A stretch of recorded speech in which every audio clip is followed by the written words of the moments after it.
तो हेलो बच्चों, आप लोग का स्वागत है आज के इस वीडियो में, जहाँ मैं आप लोगों को क्लास 12 जो आज का एग्ज़ाम हुआ है वह उसका सेट कोड जे का आंसर की करवाने वाला हूँ जिसमें आप लोगों को 100% करेक्ट आंसर दिया जाएगा। साथ ही एक्सप्लेन के साथ करवा दूँगा, क्योंकि आज हिंदी है और हिंदी में मेरा जो ग्रामर है वो बहुत बढ़िया है। वैसे मैं केमिस्ट्री का टीचर हूँ, पर जो हिंदी ग्रामर है मेरा अच्छा है, इसलिए थोड़ा बहुत एक्सप्लेन भी कर दूंगा। और जो ना समझ में आए, जिसका मतलब जो क्वेश्चन आप लोगों को समझाने पर ना समझ आए, या फिर उसका किसी का मैं अगर जो सॉल्यूशन ना दे पाऊँ, जैसे आपको समझ में ना आया हो, तो वो उसका जो नंबरिंग है ना, वो आप लोग कमेंट में कर दीजिए, मैं रिप्लाई दे दूँगा। और आप लोगों का एग्ज़ाम आज का कैसा गया, पहले का कैसा गया, कितने नंबर आ सकते हैं, एक्यूरेट कितने नंबर आ सकते हैं, वो साइंस वाले जो हैं वो कृपया करके यहाँ पर जो आपका साइंस है उसमें कितने नंबर आ सकते हैं, टोटल 500 में से कितने नंबर आ सकते हैं, प्लीज़ यहाँ पर कमेंट बॉक्स में नंबर लिख के जाएं कि आपके मतलब मुझे पता है कि हाँ मेरे इतने आ सकते हैं, तो जितने आ सकते हैं उतने ही लिखिएगा। ये नहीं कि मतलब कोई 480 490 लिख दिए और आ रहा है 410 390, वैसे नहीं। जितना आपने बनाया उसके हिसाब से आप लोग लिख दीजिएगा। तो चलिए इस वीडियो को स्टार्ट करते हैं। तो आज का जो आज का जो विषय था वह हिंदी था। आज का जो सब्जेक्ट था हिंदी था, और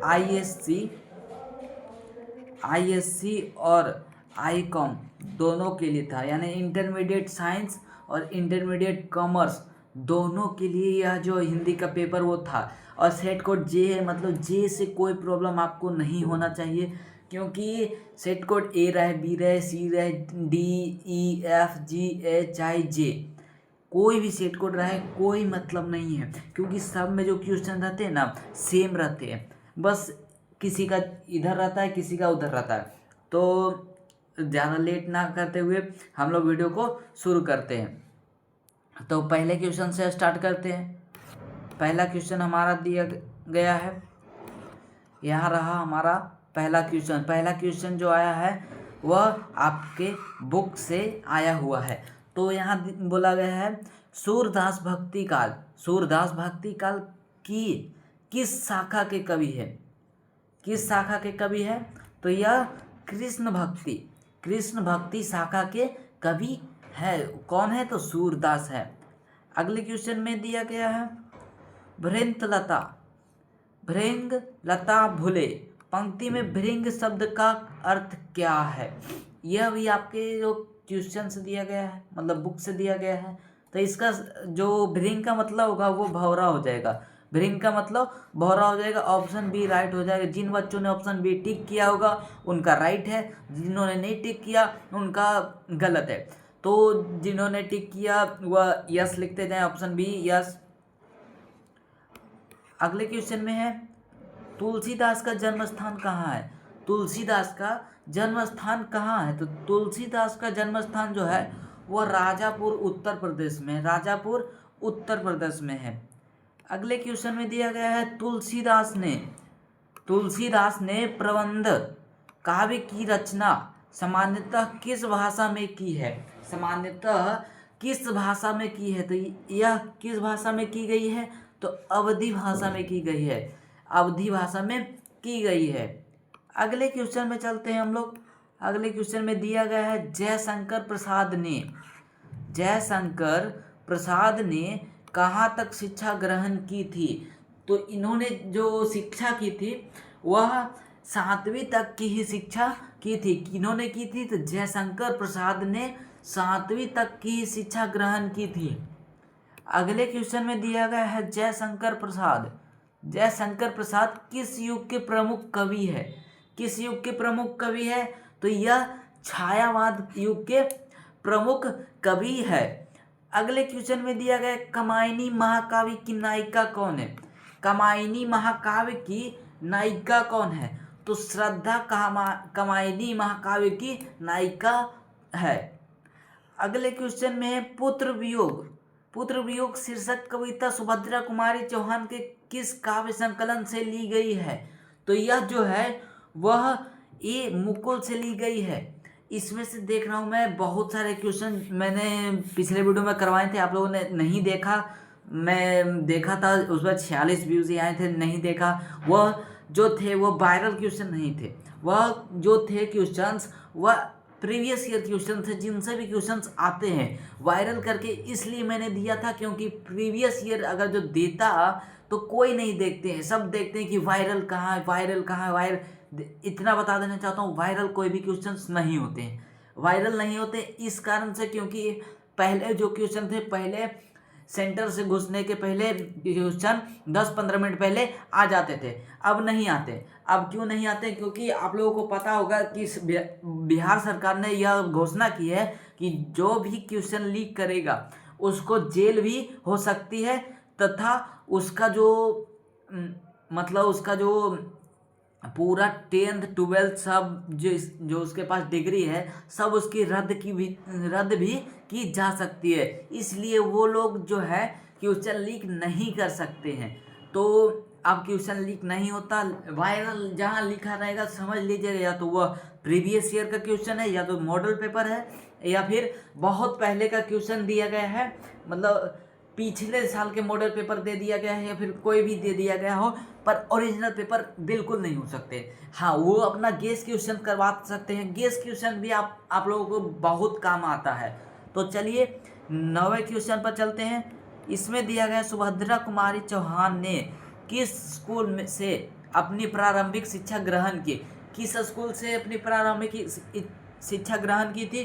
तो इन्होंने ए क्राफ्टवेल्ट गर्ल्स स्कूल इलाहाबाद से अपनी प्रारंभिक शिक्षा ग्रहण की थी। और ख़ास करके लड़कियों को एक मैसेज देना चाहता हूँ। मैंने कितने लड़कियों से पूछा कि आप लोगों का एग्ज़ाम कैसा गया, वो लोग बोलते हैं ऑब्जेक्टिव में कुछ समझ ही में नहीं आया, और सब्जेक्टिव में पूरा चोरी करके ला कर लिख देते हैं। तो ऑब्जेक्टिव क्यों नहीं बनता है आप लोगों से? क्योंकि आप लोग मेहनत नहीं करते। अगर जो मेहनत कीजिएगा तो आप लोग का ऑब्जेक्टिव भी 100% क्लियर होगा। इतना भी जो ऑब्जेक्टिव रहता है वो हार्ड नहीं रहता है, 100 में से सिर्फ 50 बनाना रहता है, वो भी हिंदी और इंग्लिश में तो और नहीं हार्ड रहता है। हिंदी और इंग्लिश में तो आप लोग पूरा करके आ जाएंगे। आपको हार्ड कहाँ लगेगा? तो आपको लगेगा बायोलॉजी में, बायोलॉजी भी नहीं, आपको लगेगा केमिस्ट्री में हार्ड लगेगा, फिजिक्स में हार्ड लगेगा, यही सब में हार्ड लगते हैं। और आप लोग जो है हिंदी और इंग्लिश में हार्ड बोलते हैं कि हार्ड क्वेश्चन आया। मैं नहीं मानता, मैं मान ही नहीं सकता कि हिंदी और इंग्लिश में हार्ड क्वेश्चन भी आ सकते हैं। आप लोग पढ़े नहीं हो इसलिए आपको हार्ड लगते हैं। जो पढ़ के जाते हैं उनसे पूछिए कितना आसान क्वेश्चन रहता है। मेरे पास कितने बच्चों के फ़ोन आते हैं कि बोलते हैं कि आज पूरा गर्दा कबाड़ दिए हैं। कैसे कबाड़ते हैं? उन्होंने पढ़ाई की थी, आप लोगों ने पढ़ाई नहीं की थी। आप लोग बोलते हैं कि क्वेश्चन हार्ड आ गया। क्वेश्चन हार्ड नहीं आते, आप लोग अपने ऊपर मेहनत कीजिए। तो 10वें क्वेश्चन में दिया गया शमशेर बहादुर सिंह। शमशेर बहादुर सिंह ने सोवियत रूस की यात्रा किस वर्ष की थी? शमशेर बहादुर सिंह ने सोवियत रूस की यात्रा किस वर्ष की थी? तो किस वर्ष की थी? तो option B, option B, option B. मेरे टिक करने से पहले आप लोग आंसर कमेंट में लिख दीजिए। यह लाइव नहीं चल रहा है, लेकिन आप लोग आंसर लिख दीजिए। अगले क्वेश्चन में है वजीरा सिंह। वजीरा सिंह की किस कहानी का पात्र है? किस कहानी का पात्र है? तो यह जो है उसने कहा था ऑप्शन सी, ऑप्शन सी जो है उसने कहा था मैं वजीरा सिंह एक पात्र है, और उसने कहा था वह एक कहानी भी है। तो यह भी याद कर लीजिए, क्योंकि क्वेश्चन तो पूछे गए होंगे कि यह कौन सी कहानी है, या फिर कुछ कविता है, या फिर क्या है, इनसे भी क्वेश्चन आते हैं। अगले क्वेश्चन में है सिगड़ी शब्द का क्या अर्थ है? सिगड़ी शब्द का अर्थ होता है चूल्हा। सिगड़ी शब्द का अर्थ चूल्हा। तो यहाँ चूल्हा ये नहीं होगा, अंगीठी होगा, अंगीठी, जिस पर हम कोयला रख के हम लोग खाना पकाते हैं। ये चूल्हा गलत हो जाएगा, अंगीठी इसका सही उत्तर होगा। क्योंकि सिगड़ी उसी को कहते हैं जिस पर हम लोग देखे होंगे, बाहर कभी ठेले पर जाइएगा तो वहाँ आप लोगों को लिट्टी मिलेगा, गोल गोल लिट्टी होता है ना, गोल गोल। बिहारी के शान है लिट्टी चोखा। तो वही जो गोल गोल लिट्टी होते हैं ना, वही लिट्टी सिगड़ी यानी अंगीठी पर सेके जाते हैं, आग में पकाए रहते हैं। अगले क्वेश्चन पर चलते हैं। अगले क्वेश्चन में दिया गया है हंसते हुए मेरा अकेलापन शीर्षक रचना साहित्य की कौन सी विधा है। तो देखिए यहाँ पर क्वेश्चन मैं पिछले बार बोल रहा था कि ऐसे क्वेश्चन आते हैं, तो देखिए आ चुके हैं। हंसते हुए मेरा अकेलापन, यह क्या है? यह डायरी है, कहानी है, निबंध है या कविता है? तो आप लोगों को पता होगा यह ना ही निबंध है, ना ही कविता है और ना ही कहानी है, यह एक डायरी है, यह एक डायरी है। अगले क्वेश्चन में दिया गया है नामवर सिंह किस पत्रिका के प्रधान संपादक थे। नामवर सिंह जो थे वह किस पत्रिका के प्रधान संपादक थे? तो यह जो थे वह आलोचना के प्रधान संपादक थे। अगले क्वेश्चन में दिया गया है निम्न में से किस कवि की कविता का उदाहरण प्रगीत और समाज शीर्षक पठित पाठ में लेखक ने दिया है। तो किस कवि के कविता में दिया गया है? तो यह जो है वह शमशेर बहादुर सिंह, आप लोगों ने नाम तो सुना होगा। शमशेर बहादुर सिंह के कवि में कविता का उदाहरण दिया गया प्रगीत और समाज के हित में क्वेश्चन दिया गया है।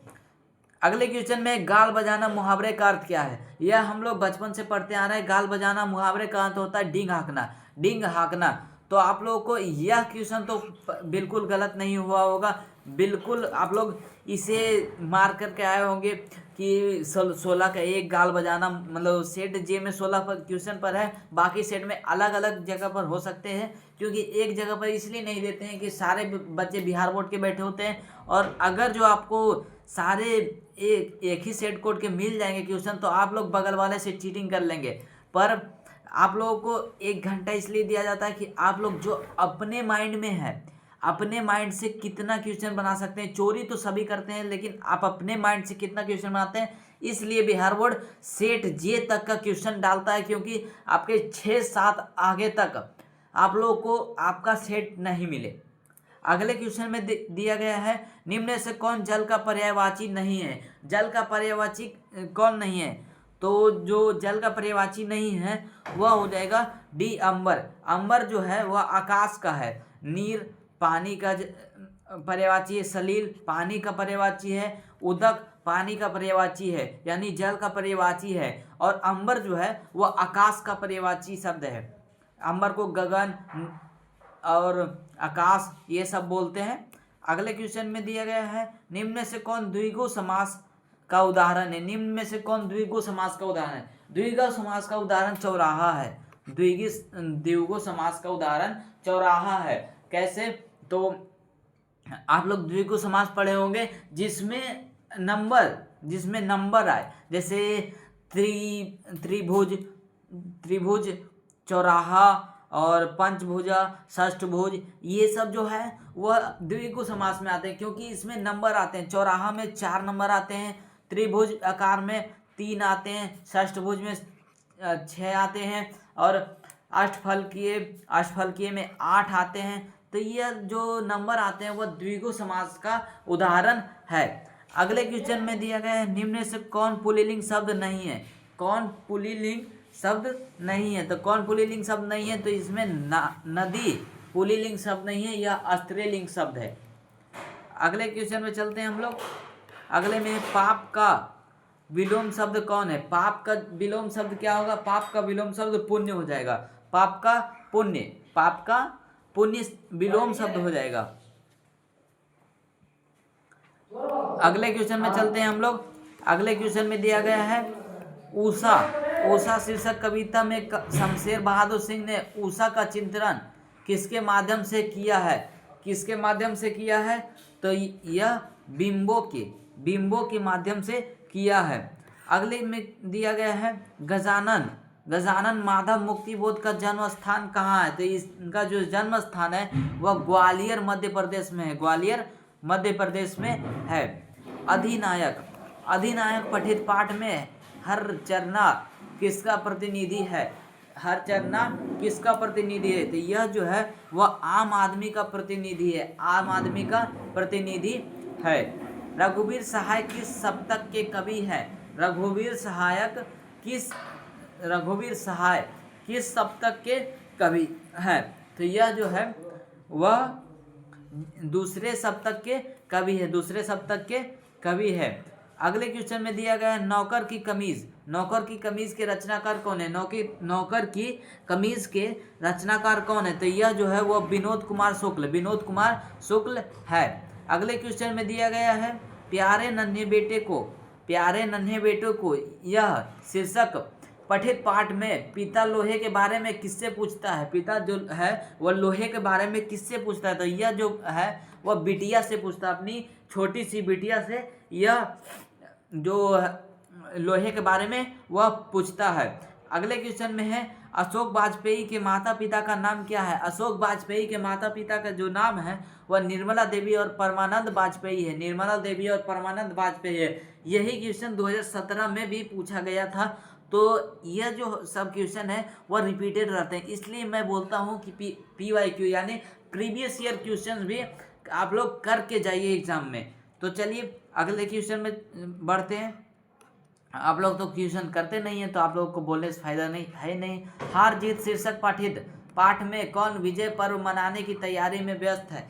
कौन विजय पर्व मनाने की तैयारी में व्यस्त है? तो जो नागरिक थे वह जो विजय पर्व मनाने की तैयारी में व्यस्त थे। अगले क्वेश्चन में निम्न में से किसका जन्म स्थान पथरगामा झारखंड है? पथरगामा झारखंड किसका जन्म स्थान है? तो किसका है? तो यह जो है ज्ञानेंद्र पति का है, ज्ञानेंद्र पति का जन्म स्थल है। अगले क्वेश्चन में दिया गया है गांव का घर शीर्षक कविता के रचनाकार कौन है? इसका जो रचनाकार है वह है ज्ञानेंद्र पति। देखिए इसका भी आंसर वही है, इसका भी आंसर वही है। तो आप लोग सोचे होंगे कि ज्ञानेंद्र पति इसका आंसर है, जो नहीं पढ़े होंगे ये इसको छोड़कर देखिए यहाँ टिक मारा गया है विनोद कुमार शुक्ल। ये बिल्कुल गलत है, आप लोग सोचते हैं कि नहीं पढ़ते हैं तो इसका आंसर अगर जो ये है तो इसका आंसर ये होगा। नहीं, एक आंसर भी हो सकते हैं। तो अगले क्वेश्चन में चलते हैं हम लोग। अगले क्वेश्चन में आंसू शब्द कौन लिंग है? आंसू शब्द जो है वह कौन लिंग है? तो यह पुल्लिंग है। करुणा शब्द का विशेषण क्या होगा? करुणा शब्द का विशेषण कारुणिक होगा। कारुणिक, यहाँ करुणी मार के आइए कोई भी, तो ये करुणी नहीं होगा, कारुणिक होगा। निम्न में से कौन शब्द स्त्रीलिंग है? तो जो स्त्रीलिंग है वह स्याही है। हम लोग घी पीते हैं, पानी पीते हैं, तेल पीते हैं या खाते हैं, लेकिन स्याही से लिखी जाती है यानी यह स्त्रीलिंग है। हम लोग पानी पीते हैं, पीते का मतलब हो जाएगा पुल्लिंग, और स्याही जो है स्याही से लिखी जाती है, मतलब इसमें स्त्रीलिंग का उच्चारण होता है। इसका आप लोग सेंटेंस बना के देखिएगा तो स्त्रीलिंग और पुल्लिंग अपने आप पता चल जाएगा। अगले क्वेश्चन में चलते हैं। निम्नलिखित में किस शब्द का प्रयोग सदा एक वचन में होता है? एक वचन में किसका सदा प्रयोग किसमें एक वचन में होता है? तो इसका जो सही आंसर हो जाएगा वह होगा प्रत्येक हो जाएगा। अगले क्वेश्चन में दिया गया शब्दों के आगे जो शब्दांश लगाए जाते हैं उन्हें क्या कहते हैं?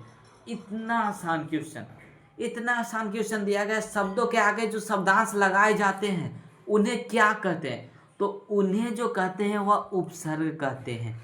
आप लोगों को मैंने पिछले वीडियो में बताया था, पिछले वीडियो में करवाया था कि शब्द के आगे जो लगाए जाते हैं शब्दांश उसे उपसर्ग कहते हैं, और जो शब्द के पीछे लगाए जाते हैं उसे प्रत्यय कहते हैं। तो आप लोग इस सब में से भी गलती मार के आएंगे तो आप लोगों से बड़ा बुड़बक कोई नहीं होगा। अगले क्वेश्चन में चलते हैं हम लोग। अगले क्वेश्चन में दिया गया है हरि मोहन को रुपये देता है, वाक्य में कौन कारक है? तो कर्ता कम को संप्रदान को के लिए, यानी 3 में आता है को, 2 में को आता है। तो इसमें भी देखा जाता है कि किस प्रकार का को आ रहा है। तो इसका जो सही आंसर हो जाएगा वह संप्रदान कारक हो जाएगा। अगले क्वेश्चन में चलते हैं। अगले क्वेश्चन में है शब्द जब किसी वाक्य में पीरो दिए जाते हैं तब क्या कहलाते हैं? शब्द को जब किसी वाक्य में पिरो दिया जाता है तो वह क्या कहलाता है? तो वह जो होता है वह पद कहलाते हैं, वह पद कहलाए जाते हैं। वह जन्म का भिखारी है, वह जन्म का भिखारी इस वाक्य में का किस कारक की विभक्ति है? का जो है वह किस कारक की विभक्ति है? तो यह एक संबंध कारक की विभक्ति है। अगले क्वेश्चन में दिया गया है नेता का स्त्रीलिंग रूप क्या है? नेता का स्त्रीलिंग रूप क्या है? यहाँ देखिए एक आई है नेत्री मारकर, नेत्री। तो यह जो है वह सही आंसर है। आप लोगों को लग रहा होगा मैं गलत बोलूँगा, नहीं, यह सही आंसर है। नेत्री, नेता का नेत्री ही सही आंसर होगा। अगले क्वेश्चन में सर्वनामों की संख्या कितनी है? सर्वनामों की संख्या कितनी है? तो सर्वनाम की संख्या जो होती है वह 11 सर्वनाम होते हैं, 11 सर्वनाम होते हैं, 8 सर्वनाम नहीं होते, 8 सर्वनाम नहीं होते हैं। इंग्लिश में अलग होते हैं, हिंदी में अलग होते हैं। तो कृपया इन बातों का ध्यान देकर क्वेश्चन बनाएं। अगले क्वेश्चन में चलते हैं। अगले क्वेश्चन में दिया गया है गाइडी मोपासा कहाँ के रहने वाले थे? यह कहाँ के रहने वाले थे? तो यह फ्रांस के रहने वाले थे। अगले क्वेश्चन में दिया गया क्लर्क की मौत, क्लर्क की मौत कहानी के लेखक कौन है? इसके लेखक पूछ रहा था, इसके लेखक आप लोग नहीं याद कीजिएगा, लेखक याद किए होंगे, Anton Chekhov, Anton Chekhov, Anton Chekhov. अगले क्वेश्चन में भूषण किस काल के कवि है? तो भूषण जो है वह किस काल के कवि हैं? तो वह रीति काल के कवि है, रीति काल के कवि है। ये सब इतने हल्के हल्के क्वेश्चन आप लोग गलत बना के आते हो उन्हें, तभी मास्टर्स को, जो टीचर्स होते हैं उन्हें गुस्सा आता है कि इतने हल्के क्वेश्चन को गलती कर सकते हैं आप लोग। तो आप बताइए हार्ड क्वेश्चन को क्या कीजिएगा? आप लोग हार्ड क्वेश्चन तो कर भी नहीं पाएंगे। तो अगले क्वेश्चन में भूषण ने महाराज छत्रसाल की वीरता का बखान अपनी किस रचना में किया है? तो किस रचना में किया है? तो यह जो है छत्रसाल दशक की रचना में की गई है। अगले क्वेश्चन में है पक्षपात नहीं, पक्षपात नहीं वचन सब ही के हित की भाषी काव्य पंक्ति में नवादास किस कवि के बारे में बता रहे हैं? किस कवि के बारे में नवादास बता रहे हैं? तो यह जो है वह कबीर के बारे में इसमें बताया गया है, कबीर के बारे में इसमें बताया गया है। तो ऑप्शन सी इसका राइट आंसर हो जाएगा। अगले क्वेश्चन में दिया गया किस राजा ने भूषण को कवि भूषण की उपाधि दी थी? कवि भूषण की उपाधि किसको दी गई थी?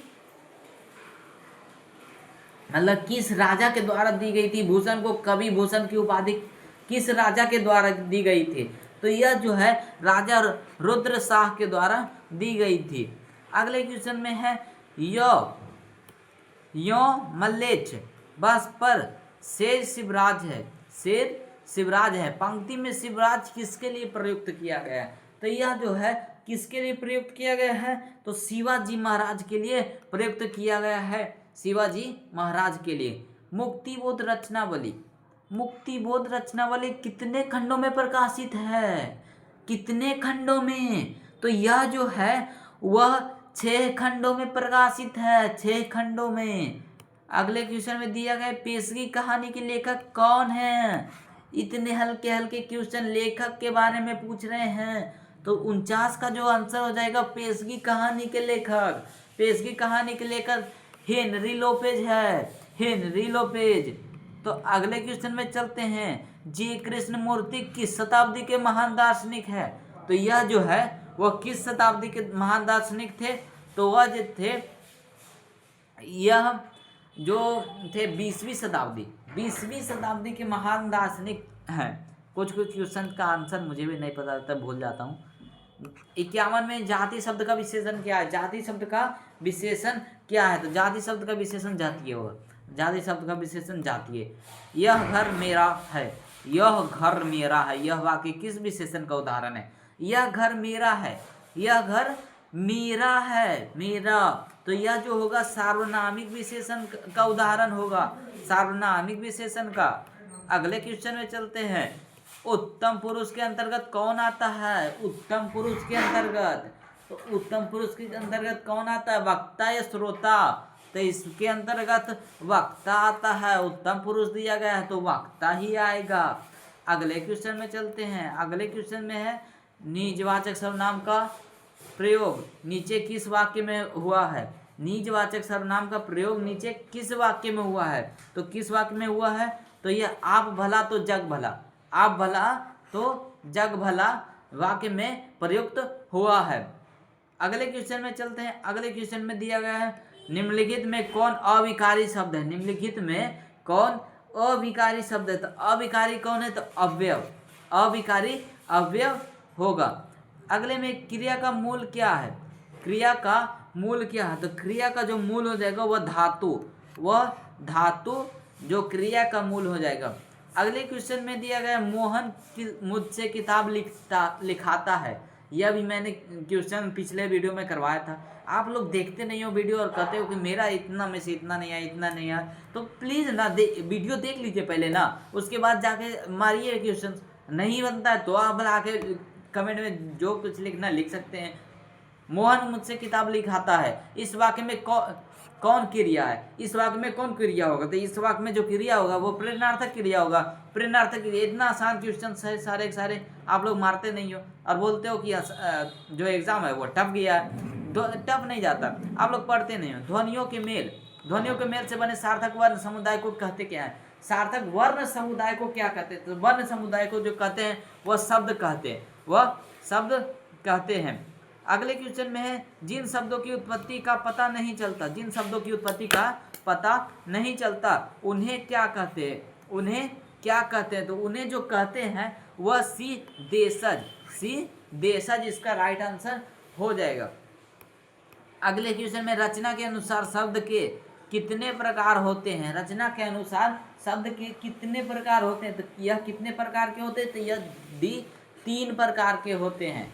अगले क्वेश्चन में दिया गया है ड का उच्चारण स्थान क्या है, ड का उच्चारण स्थान क्या है। मैंने उच्चारण स्थान भी कल बताया था, वही ड भी आया था, तो मैं बता देना चाहता हूँ आज फिर से। आप लोग पढ़े होंगे कवर्ग, चवर्ग, तवर्ग, सॉरी यहाँ टवर्ग होगा पहले, टवर्ग, चवर्ग और टवर्ग और पवर्ग। तो इसका जो बनता है कैसे बना सकते हैं, तो इसका जो बनाने का है केटीएम 2, केटीएम बाइक सुने हैं ना नाम, केटीएम 2, केटीएम के से यानी कंठ, टी यानी तालु, एम यानी मूर्धा, डी यानी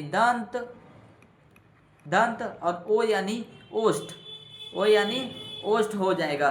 तो यहाँ पूछ रहा है ड यानी ट यानी एम यानी मूर्धा इसका सही आंसर हो जाएगा। 61 का बी, और ये सी मारा गया, ये बिल्कुल गलत है, बी इसका सही आंसर हो जाएगा। तो देखो कितने बकलुल लोग हैं जो बी सी मार देते हैं, और वीडियो नहीं देखेंगे आप लोग तो क्या होगा, सी मार के आएगा, सबका गलत होगा। तो इसीलिए कहता हूँ कि कृपया पहले प्रीवियस ईयर के क्वेश्चन को सॉल्व कर ले। किन व्यंजनों के उच्चारण में हकार जैसी ध्वनि विशेष रूप से रहती है, हकार जैसी ध्वनि विशेष रूप से रहती है, तो किस में रहती है, तो यह बी महाप्राण में रहती है। उसमें व्यंजनों की संख्या कितनी है, उसमें व्यंजनों की संख्या कितनी है, तो उसमें व्यंजन की संख्या जो होती है वो 4 होती है, उसमें व्यंजन की संख्या 4 होती है। महेंद्र शब्द का संधि विच्छेद, महेंद्र शब्द का संधि विच्छेद क्या होगा, आप लोग में से कौन बता सकते हैं। इसका जो सही संधि विच्छेद होगा मही जोड़ इंद्र होगा, मही जोड़ इंद्र, और मही होगा दीर्घिकार होगा, इसका ह के ऊपर जो दीर्घिकार रहेगा तो मही बनेगा। अगले क्वेश्चन में दिया गया निम्नलिखित में कौन शब्द यन संधि का उदाहरण है। यन संधि का उदाहरण कौन है, तो यन संधि का उदाहरण जो है वह सी अन्वय जो है यन संधि का उदाहरण हो जाएगा। बी ऑप्शन बिल्कुल गलत है। ऑप्शन मतलब क्वेश्चन अगले में चलते हैं। तिरस्कार शब्द का संधि विच्छेद क्या होगा, तिरस्कार शब्द का संधि विच्छेद क्या होगा, तो तिर जोड़ कार होगा, तिरह जोड़कार यानी तिरस्कार। ये जो है आंसर है बी, वो बिल्कुल गलत आंसर। अगले क्वेश्चन में निम्नलिखित में शुद्ध शब्द कौन है? निम्नलिखित में शुद्ध शब्द कौन है?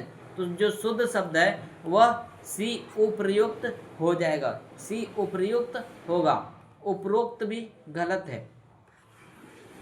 अगले क्वेश्चन में है गायक शब्द का स्त्रीलिंग रूप क्या है? गायक शब्द का स्त्रीलिंग रूप क्या होता है? तो यह जो है गायिका होता है, गायकी नहीं होता है, गायकी नहीं होता है, गायिका होता है, गायिका होता है। ऑप्शन बी इसका राइट आंसर हो जाएगा। अगले क्वेश्चन में कुंज शब्द, कुंज शब्द किस संज्ञा का उदाहरण है? तो जो कुंज शब्द है वह सी समूहवाचक का उदाहरण है। अगले क्वेश्चन में हम लोग चलते हैं 70 में है निम्नलिखित में कौन शब्द भाववाचक संज्ञा नहीं है? कौन शब्द भाववाचक संज्ञा नहीं है? तो कौन नहीं है? तो निकट, निकट जो है भाववाचक संज्ञा नहीं है। ममता यानी जिसमें माँ की ममता, निजत्व यानी नीच का आदमी, मित्रता यानी हमारे दोस्ती, तो यह सब जो है वो भाव प्रकट करते हैं, यह सब भाव प्रकट करते हैं। अनिकट, निकट यानी निकट हो गया, निजत्व यानी निजी आदमी हो जाएगा।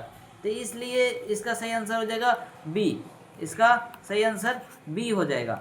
अगले क्वेश्चन में दिया गया है जगदीश चंद्र माथुर का जन्म स्थान कहाँ है? यह भी पिछले क्वेश्चन में कर रहा है, बहुत सारे क्वेश्चन मिल रहे हैं यार, आप लोग देखते नहीं हो वीडियो।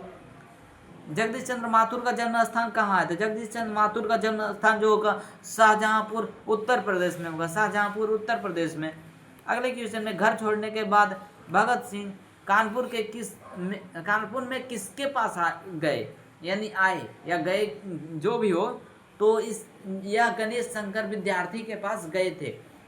अगले क्वेश्चन में है मालती के पति का क्या नाम है? मालती के पति का क्या नाम है? तो मालती के जो पति का नाम हो जाएगा वह होगा बी महेश्वर, पंडित राम अवतार नहीं होगा। ये कौन से डफर लोग रहते हैं जो ये सब मार के चलाते हैं? ऐसे लोगों से क्वेश्चन पेपर लो ना, कौन खोल उठता है? रामधारी सिंह दिनकर किस विश्वविद्यालय में हिंदी के प्रोफेसर थे? हिंदी के प्रोफेसर कौन थे? तो पटना विश्वविद्यालय में हिंदी के प्रोफेसर थे वो, और कौन थे? तो रामधारी सिंह दिनकर। ये सब भी पढ़ लीजिए, मिला लीजिए, आप लोगों का कितना आंसर आता है। अर्धनारीश्वर शीर्षक पाठ है, साहित्य की कौन विधा है? साहित्य की कौन विधा है? तो यह जो है वह निबंध है। ये देखिए राइट मार के आइए, जो भी है आया आई है। जयप्रकाश नारायण को मैग्सेसे सम्मान किस वर्ष मिला? मैग्सेसे सम्मान किस वर्ष मिला था? किनको? तो जयप्रकाश नारायण को। तो किस वर्ष मिला था? तो 1965 ईस्वी में मिला था। यह भी राइट मार के आया है, जो भी है। अगले क्वेश्चन में है चंद्रधर शर्मा गुलेरी की कहानी उसने कहा था का प्रकाशन वर्ष क्या था? प्रकाशन वर्ष पूछ रहा है, मतलब किस वर्ष इस उसने कहा था कहानी को प्रकाशित किया गया था। तो किस वर्ष किया गया था? तो 1915 के ईस्वी में, 1915 के ईस्वी में। अगले में है रेल का विकट खेल रचना के रचनाकार कौन है? रचना के रचनाकार कौन है? तो बालकृष्ण भट्ट, बालकृष्ण भट्ट। अखरावट रचना के रचनाकार कौन है? अखरावट रचना के रचनाकार कौन है? तो कौन है? तो इसका सही आंसर हो जाएगा बी मालिक मोहम्मद जैसी, मालिक मोहम्मद जैसी। अगले में है पद्मावती कहाँ की राजकुमारी थी? पद्मावती कहाँ की राजकुमारी थी? जो पद्मावती थी वह कहाँ की राजकुमारी थी? तो सिंहल द्वीप की, सिंहल द्वीप की राजकुमारी थी। अगले में दिया गया जो लड़के अच्छे होते हैं, जो लड़के अच्छे होते हैं वे परिश्रमी होते हैं, यह किस वाक्य का उदाहरण है? यह किस वाक्य का उदाहरण है? सरल वाक्य, संयुक्त वाक्य, मिश्र वाक्य या आज्ञावाचक वाक्य? किस वाक्य का उदाहरण है? यह आप लोग को ग्रामर से, यह भी आप लोग को नहीं समझ में आएगा तो क्या समझ आएगा।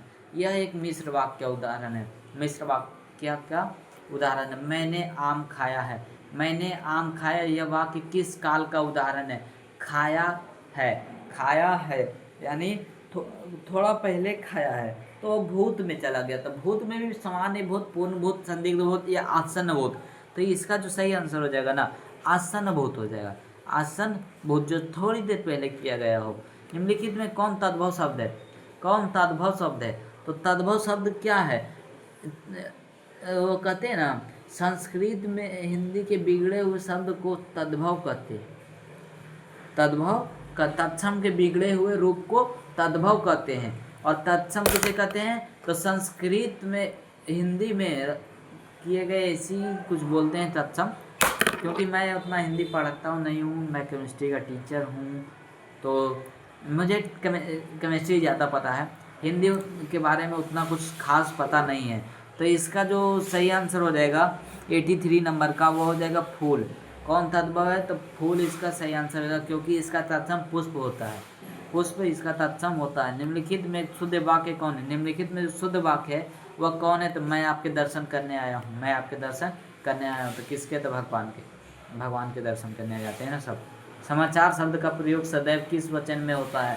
समाचार शब्द का प्रयोग सदैव किस वचन में होता है? तो यह जो होता है वह बहुवचन में उपयोग होता है। किसका? समाचार का। गणेश का पर्यायवाची शब्द क्या है? गणेश का पर्यायवाची शब्द क्या है? गणेश का विनायक होगा मेरे हिसाब से, विनायक। ये भास्कर कौन वाक्य है?